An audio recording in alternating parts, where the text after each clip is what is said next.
dream big. We did a lot of research into other charity partnerships, other big charity partnerships, similar sized brands, and what their partnerships look like. And we did come to the number that we thought was maybe dreaming a little bit too big. If a company is a family brand, then they're going to want to partner with something that's similar, that speaks to that family brand side of things. In the same way that if it's an eco brand, then they're going to want to partner with a charity that speaks to their customers in the same way. I've got a really great relationship with the account manager, so I could have some honest conversations with her of, we might find this a challenge, or we might find this aspect of it a challenge, but, how can we work together to try and achieve that? Hey there, folks. Welcome to episode 141 of the Fundraising Bright Spots podcast. My name's Rob Woods, and this is the show for anyone who works in fundraising and who wants ideas and maybe a little dose of inspiration to help you enjoy your job and raise more money. And if you're a corporate fundraiser or a fundraising leader looking to build strategic, valuable partnerships with companies, then I hope you'll find this one really interesting. It's one of my favourite ever interviews. It's such a great example of fundraisers aiming high and being proactive, step by step, to build something wonderful. We originally published it in June 2021, and I've decided to share it again from the archive now, because I know there's a good chance that people who started listening to our show in the last year or two will never have heard it. My guest is a smart, determined corporate fundraiser named Pippa Hind-Walsh, who at the time worked for Family Fund.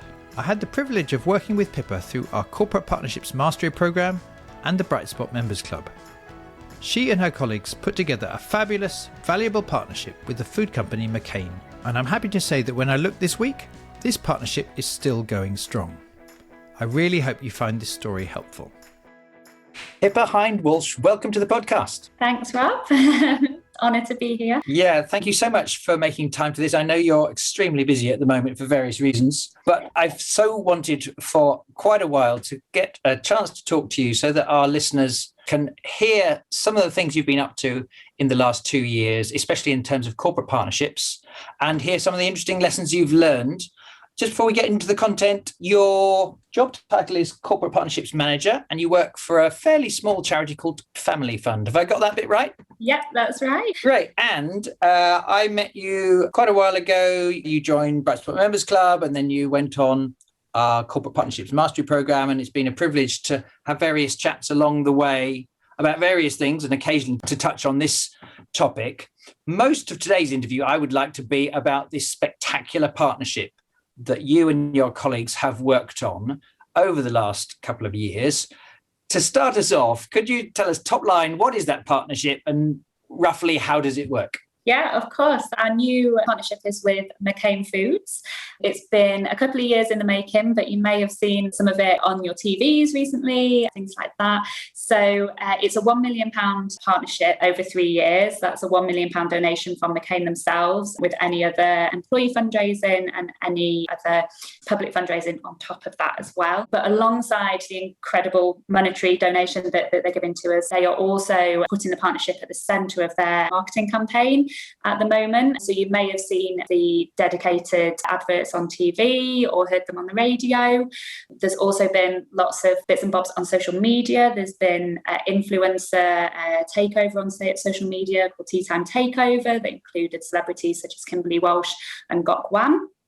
We also had some really, really lovely short animations that focused on family stories of families that we've helped over the years. So it was 3 different stories that were animated and shown on Sky TV and voiced by David Williams, as well as the advert focusing on the partnership, which features 6 of our families that we've helped over the years. And the final piece to that puzzle as well is that you might have seen in the freezers, and you might even have in your own freezers, is the takeover packs. So McCain have dedicated a number of their product packs to their partnership with Family Fund. We ran a competition for the families that we had helped for the children to redesign the packaging. And our winner was a lovely young man called Charlie. So you'll have seen his lovely hand-drawn packs with our logo. Well, congratulations to all involved, Pippa, and thanks for getting things started with the top line shape of the thing. And goodness me, these kinds of things are not sorted within 3 weeks. I know that in normal times, it would have taken a while to put this all together. And I think happening as it did during the pandemic, that can only have slowed it down. Yeah. I would love to go on to find out about particular tactics or lessons learned, because lots of our listeners are aiming to do really ambitious things in their partnerships. But if they've not yet managed to do one, it's just quite hard to get our heads around if these kinds of conversations are different from what companies are currently saying to them. So I would love to get onto that. But maybe the next thing is, could you give me a top-line timeline for the stages it took to get to the point where you were able to go public with this partnership? Yeah, so you're absolutely right, Rob. It was a very long time in the making. So we actually started initial conversations with McCain back in, it must have been spring 2019, the end of spring, beginning of summer 2019.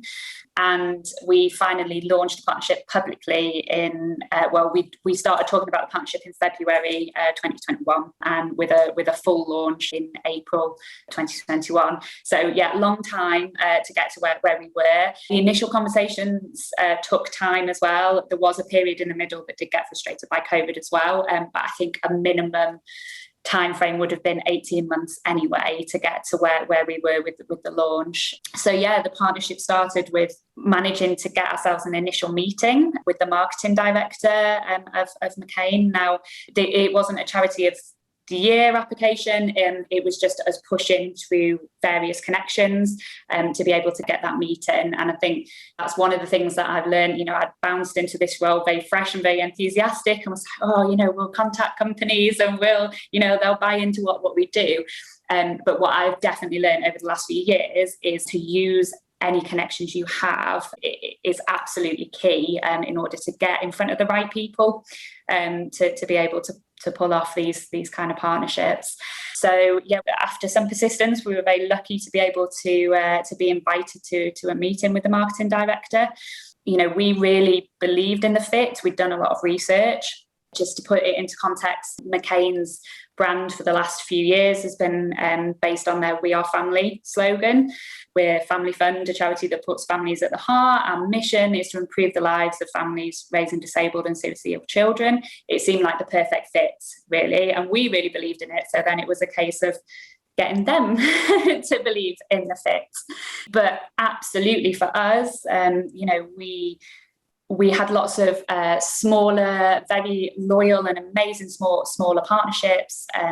Traditionally, they'd sponsored things like black tie dinners, done their own fundraising events for us, got involved in various things. But this was the biggest scale partnership we had ever gone for. It was part of a strategy refresh internally to be able to diversify our funding. And this was our first big chance, really, to make a mark.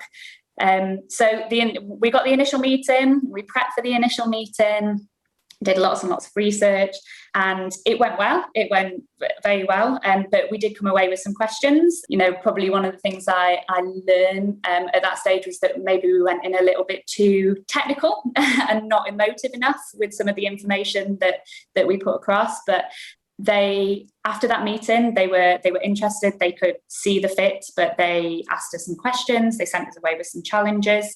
One of them was about diversity in general, and how important that was to them, and how could we fit into that, as well as some other things around their campaigns and what they wanted to focus on. So we took all that away, and we reworked our concepts. We worked the way that we were approaching the pitch. And I think the biggest change we made at that stage was putting family stories at the heart of the pitch. Time and time again in your training, Rob, you talk about the importance of stories, and it is so true. And this pitch really taught me that, and all the way through, stories are what sell your charity.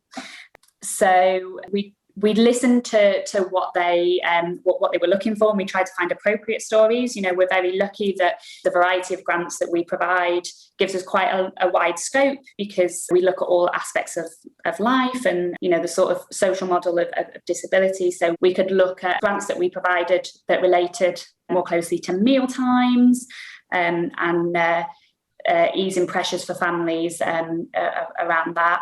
We also tried to create a visual as well, and something tangible to just bring it to life a little bit more.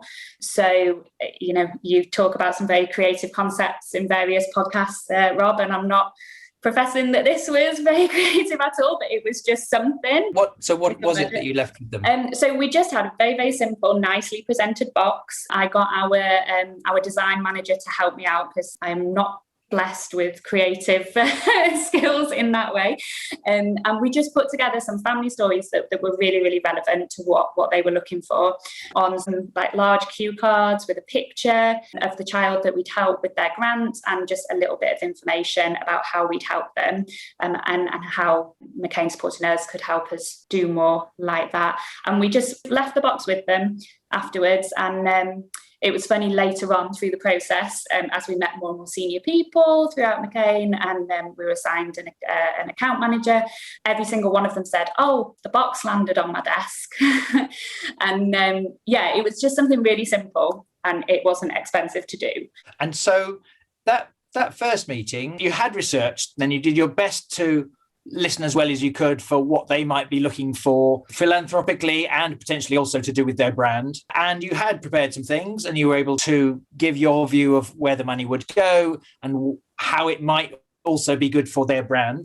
But at that stage, it was really just about what we have in common and how it might be good for each other, rather than anything tactical about what this could turn into in the partnership. Yeah, absolutely. I mean, we did put some concepts forward of what it could maybe look like, but I think we were always keen to be flexible and open-minded.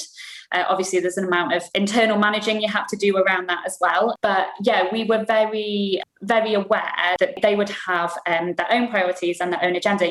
We went into this without any kind of brief. So we had to be quite general in our concepts initially, and all the way through, I guess, help them visualize what it would look like to be our partner. But yeah, we did an enormous amount of research before we went in. We researched their brand, their previous branding, their adverts, tried to sort of really get under their skin and understand them and understand what they were about and what's important to them. Looked at their previous charity preferences, although they'd never had like a big charity partner before. They'd always been quite active through various customers that they have, corporate customers that they have through their charities, through food waste and things like that. We also researched their competitors, because, we were aware we're meeting the marketing director. There's going to be an element of that's a problem for him. So what could we learn about their competitors and what they've done, whether that's around charity partnerships or other kind of branding, and where they sit. Also researched who we were meeting, I think is a massive part of it. And just remembering, I think it's very easy. I remember various times when we were putting this presentation together, and it's very, very nerve-wracking, and you feel like, I just come from this small unknown charity. These are very clever marketing people. They seem very scary, but actually they are just people. One of the concepts you teach in the mastery course is the JOLT analysis, and actually doing that is really useful. And remembering that these people, they have families themselves. A lot of them have kids themselves. So how can you bring that to life in a way that's meaningful for them? Hi, it's Rob, and I wanted to jump in quickly to tell you about our two flagship training programs. That's Major Gifts Mastery and the Corporate Partnerships Mastery program. These programs help you make serious progress through a combination of masterclasses with me and individual coaching or mentoring support. A key ingredient that makes them effective is that in addition to the techniques we teach, we also put great effort into helping you build your confidence and proactivity to reach out and set up conversations or project visits, or so-called test drives, with potential supporters. We've found that almost everyone who does these programs manages to at least double their results in this crucial area. To give you a sense of how powerful this can be, here is Lily Whitlam, Partnership Development Manager at Great Ormond Street Hospital Children's Charity, talking about how it helped her. had had a session with my mentor and we had a discussion about, what can I do to really press on those test drives? And it was just a case of chasing, putting together all that activity in December, knowing that in January it would pay off with these test drives. And once I'd had them, as I said, I had 6 in total. And one of them has actually led to a $1 million donation from a company, which is absolutely unbelievable and something that we didn't think would happen, but I think it's just a testament to that motivation, that clear focus that I had kind of from the programme and that focused activity between December and January. And that's something I'll carry with me, knowing that if you put in that effort in December for January, when it's traditionally a quieter month, people don't have much going on. I mean, I had the busiest January of my working career, and that was because I had that motivation and that focus. I knew what I was doing and just the energy I felt from it. And again, I'm not going to forget that energy. So I think it's only going to make the work I do next stronger, because I know what that feeling was like. And it's something that, I can celebrate and feel really proud of. To find out more about either Major Gifts Mastery or Corporate Partnerships Mastery, go to brightspotfundraising.co.uk/services. For now though, back to the interview, as I asked Pippa to explain how she prepared for the second meeting with McCain. We did a lot of work around what stories we could present to them that really fitted with what they were asking us. We tried to relate that back to some of their branding and the We Are Family campaign and meal times, just making it a little bit more streamlined for them.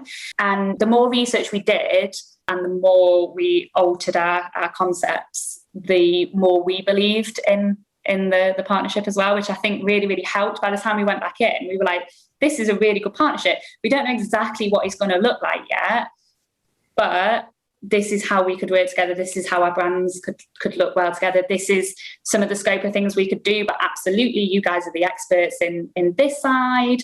Let's work together. Let's see where we can get, basically. So the second meeting was very much about going back and answering their concerns and the questions that they'd asked, but then also just continuing to inspire and use those stories. Everybody at every stage was just really, really keen to hear the stories. I mentioned it before, but it seemed to really bring it home to them and really make them understand what we were about. Every time we talked about, we give this many grants, we answer this many phone calls, all of this, they were like, yeah. But it was the stories that really got them. And I remember sharing a story that one of our families, she'd done a speech at one of our black tie dinners, and she kindly let me read it out on her behalf at this workshop. And some of them have got tears in their eyes when I probably didn't do it anywhere near as justice as she did, but when she just talks about some of the day-to-day challenges that she has.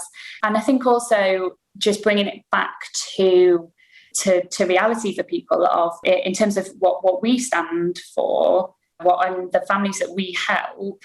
This could happen to anybody. And I think bringing that home to people was really, really important, and bringing the concept of how helpful these grants are was really important. So we did this exercise that was basically, again, really simple. That was just a picture of an item that we granted. So, either a white good or a food processor or an iPad or something like that, and just said to people, what is this? And some people try to be clever and they're like, it's such a... Other people are just like, well, it's a blender. But actually, you're then telling the child's story through that of, yes, it's a blender, but for that child, that was the first time that they'd ever been able to eat the same meal as the rest of the family, because they're on a liquid diet that has to be so fine to be able to go through the tubes that a standard blender can't blend to that level. You have to have a very expensive blender to be able to do that, but this family don't have the money to be able to afford that. So this blender has actually changed their life, because it's the first time that the child can ever eat the same meal as everybody else. It's not just pre-prepared specialist food. It's the first time they've ever been able to go out for dinner as a family together and the child be able to pick something off a menu, and all those things that opens up for families. And it was that really, really hit home. And so that workshop that you did with various people from both sides sounds like a real step forward in getting closer to what the partnership actually would end up becoming. What happened next, and how did you move it along? Yeah, so there were various other meetings after that, lots of different people involved. And basically, between McCain and the agencies, drew up some concepts of what they ideally would like to do with us to fit this into their brand and their campaign. And what, was this possible with us? What could we do? What couldn't we do? And how could we support that? And it became, I think in that workshop, it became very clear very quickly that they really wanted to invest everything into this partnership. They wanted to put it at the heart of their marketing campaign. This wasn't just a sideline. It was a real strategic partnership. So we had several meetings, several concept meetings, lots of backwards and forwards. Obviously, at that point, the world started changing. So after a couple of face-to-face meetings, everything then became virtual and over Teams. And it was just a case of working together, understanding everybody's boundaries and possibilities, what could be done, dreaming big, how could we stretch this, how could we support each other? And it went from there really with it. It feels like a lot happened very quickly, but lots of things developed as we went. And, we went from having an agreed donation and what the partnership had maybe looked like to that growing as we went on, as more and more people bought into what we did and how much of a difference they could make, and, how they could help us in terms of not just the money that they were donating, but also by giving our families a platform, and shining a light on and heroing our families through their campaign. So through that, it went from having the takeover packs was like the first big thing for us, and we were like, that's amazing, the kind of exposure we're going to get from that. And then there was talk of the advert, and we were like, that's even more amazing. That kind of, we would never spend that amount of money on marketing. To have that opportunity to have our logo on TV, on primetime TV, was just incredible for us. And then the concepts continued to develop with the animations and with the social media influencer side of things. And, hopefully there will be more growth throughout the rest of the partnership. This is a partnership for another 2 years. So there's lots of scope for the things to do together. It's a constant partnership, constantly working on things together, and understanding each other's challenges and successes and everything else. One thing I would observe, and I've seen this in every really valuable strategic partnership I've studied, which is what you ended up doing was really different from what either of you could possibly have talked about or designed on the first meeting. What you did manage to do was A, get your foot in the door and have a conversation, B, have that be productive enough for both parties, that the main thing from the start is you could have this sense of commonality. We have common goals. There's loads of reasons why we should meet again, but somehow you resisted the pressure charities often feel at this point to start talking about money. Yeah. And I don't know if on this occasion your prospective partner asked you, well, how much do you want? I sense they might not have done, but given how often charities can feel under pressure early, to put a number, a transactional number on, my view is that's never going to work, because if the end up partnership is so different from what you think it might be at the start, how can you possibly put a number on it from the start anyway? But what advice would you have for a charity that wants to have or is having some initial valuable conversations with a partnership that might suit them, but they're feeling under pressure to commit too early to what it looks like, and or especially commit too early to how much money are you looking for us to donate? What would you say? Yeah, and absolutely. That was me 2 and a bit years ago. We were agonising over valuing this partnership. What should we value it at? What should we ask for? We don't want to over ask and scare them away. We don't want to under ask and undervalue ourselves. But yeah, I think what we really took away was they bought into the fit in the same way that we believed in it. And in order for a partnership to be really, really successful, it's about that. You don't know all the answers. You don't know their brand inside out. They don't know our brand inside out. Let's work together and work out the best way of being as effective as possible. Remember that it isn't just about money necessarily. The money is obviously amazing, and there's a lot of pressure around that. But for us, there was also an enormous amount of added value in the marketing that they were offering, that kind of in-kind giving. It's absolutely a benefit for them, because it's their marketing campaign, it builds their brand, it strengthens their brand of how they want to be perceived. But also there's a huge benefit to us as well, because it's something that we wouldn't be able to do without that partnership. I think the best partnerships absolutely come through negotiation. And it is a very real risk, isn't it? If you're any size of charity, but especially if you're a smaller charity, a major risk is to not fully comprehend just how valuable we might be to the other party.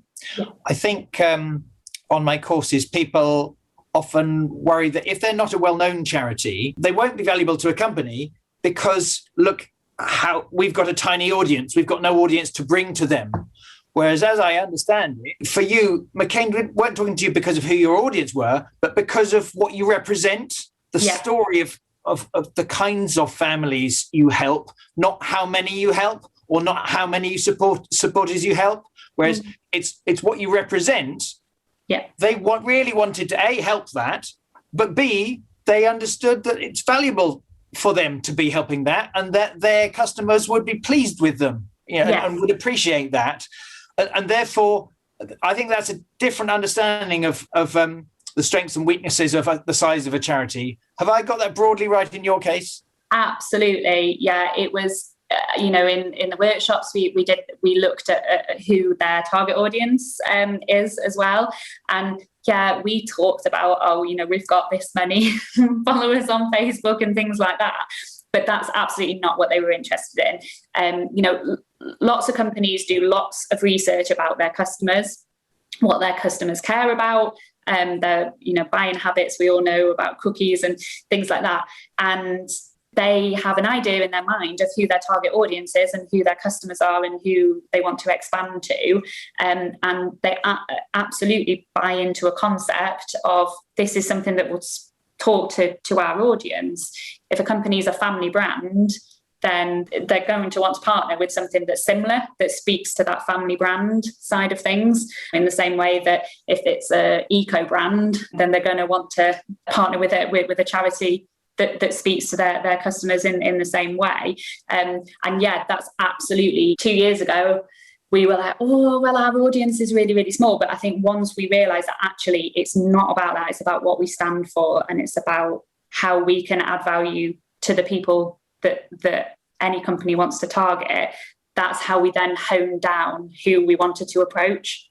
And Pippa, so yes, one of the hardest things is, however well the negotiations are going and both parties can see this is really going to happen, it's going to be great, but sooner or later you still need to put a number on it somehow. Do you have any tips for how we might do that? Yeah, firstly, dream big. We did a lot of research into other charity partnerships, other big charity partnerships, similar sized brands, and what their partnerships look like. And we did come to the number that we thought was maybe dreaming a little bit too big, but at that point, I guess we built up the relationship enough to feel a bit more confident to go back with that. And, you get those insights as you go from them as well of what they're trying to achieve. But yeah, we did lots and lots of research into what, if we had a magic wand, what would we like this partnership to look like? You look at all the big ones out there, like, Age UK and Cadbury's, that was a big source of inspiration for us. And yeah, just doing that research, doing the research of various brands, but definitely dream big. As you say in one of your other podcasts, Rob, punch above your weight. Yeah, well, you've clearly done that. In terms of the various challenges that come with this, there are many, aren't there? And there would be for a larger charity, but especially for a smaller charity. This time frame and how much resource it must have been taking up long before there was money to show for it to help pay for your services. That's always a tough thing, isn't it, for a corporate or a major gifts fundraiser to be doing all the right things for something that absolutely seems like jam tomorrow. Yeah. You've still got to fill in, your this quarter's target and how much you've raised. So in terms of that risk and handling those internal conversations or any other of the difficult risks, what would you say you learned? Yeah, a massive thing for me was just communication. Like, it's all about communication on both sides, building the relationship with your corporate partner and perhaps your account manager there, so that I got to a position where I've got a really great relationship with the account manager, so I could have some honest conversations with her of, we might find this a challenge, or we might find this aspect of it a challenge, but how can we work together to try and achieve that? But selling it in internally as well is a massive effort. This was the biggest partnership that we'd ever come across. There's lots of other risks involved in it, especially when we started talking about putting families really at the heart of the campaign. That was a massive step change in terms of risk internally.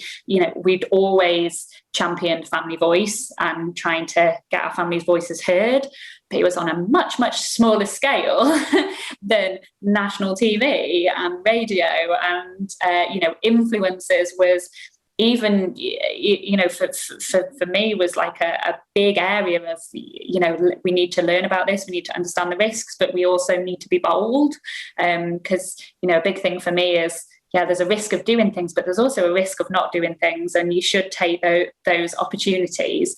So I just had to be super organised, really, and try and listen to people's concerns, keep the channels of communication open, understand who the key people were that I needed on board. This was a massive team effort. Yes, I'm the only corporate partnerships manager there, but a lot of the work that we did in the build-up to the campaign was family focused. So actually, our communications team were a massive support to me.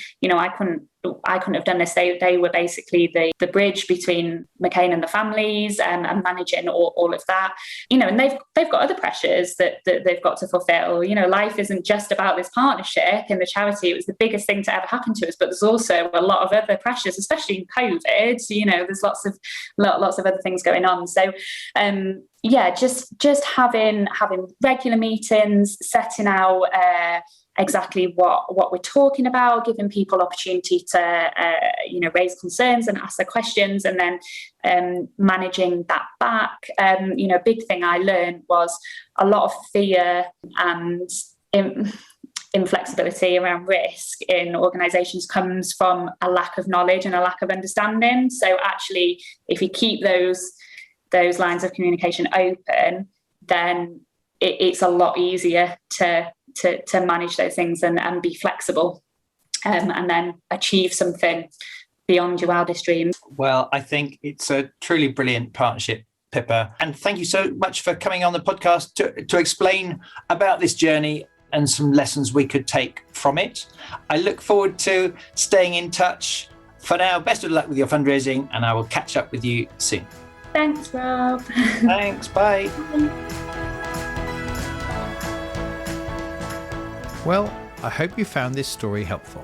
Pippa is now an independent corporate partnerships consultant, and if you want to drop her a line, you can find her on LinkedIn.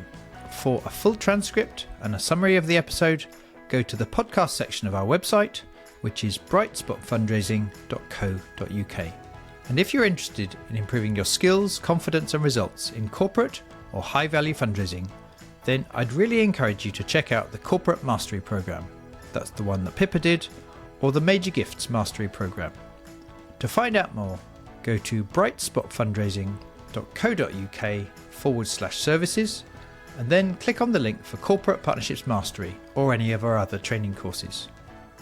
Before we finish, I'd like to say a heartfelt thank you to everyone who's been spreading the word about this show to colleagues and on social media. I really appreciate your help in getting these stories out there to help more people. And we'd love to hear what you think about today's episode. As I say, we're both on LinkedIn, and on Twitter or X, I am @Woods_Rob. We've got lots more interesting shows planned for the coming weeks. So if you don't already follow the podcast, please do that today so that you never miss an episode. Finally, thank you so much for listening. Good luck with your fundraising, and I look forward to sharing more bright spot examples and ideas with you very soon.